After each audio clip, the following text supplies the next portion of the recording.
Most people view legacy as something that happens after they die. They hope their children inherit their values and their wealth, but they leave the execution to chance. This is why most family wealth is liquidated by the second generation and vanished by the third. In the machine-like grind, we do not leave the future to chance. We build legacy infrastructure.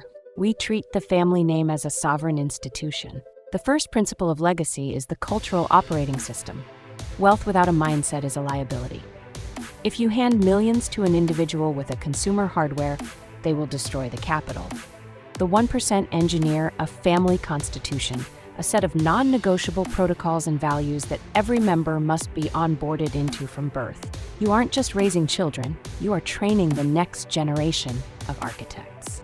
The mission is to ensure that the family's resilience and momentum software is installed deeper than the surrounding culture's distractions.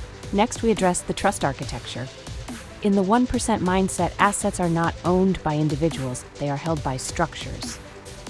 You move from personal ownership to institutional control. By using trusts, foundations, and family offices, you protect the capital from systemic risks like litigation, divorce, and poor individual decision-making. You are building a legal fortress around the family's momentum. This ensures that the machine continues to generate power regardless of the personal volatility of any single family member.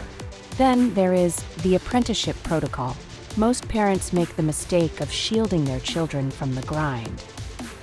This is a fatal error. High-performance hardware is only forged under load. The legacy infrastructure requires that every successor earns their access to the system's resources. You install gateways, milestones of competence, discipline, and financial literacy that must be cleared before the transfer of power occurs. You are not providing a safety net, you are providing a launch pad for those who have proven they can handle the G-force. The psychology of the 1% in this domain is transgenerational thinking. You stop making decisions based on a 10-year horizon and start making them on a 100-year horizon.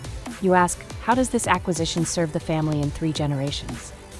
This shift in perspective changes your risk tolerance and your asset selection. You move toward indestructible assets, land, intellectual property, and deeply entrenched businesses. You are building a skyscraper that your great-grandchildren will maintain. To execute legacy infrastructure, you must follow the 3 pillars of sovereignty.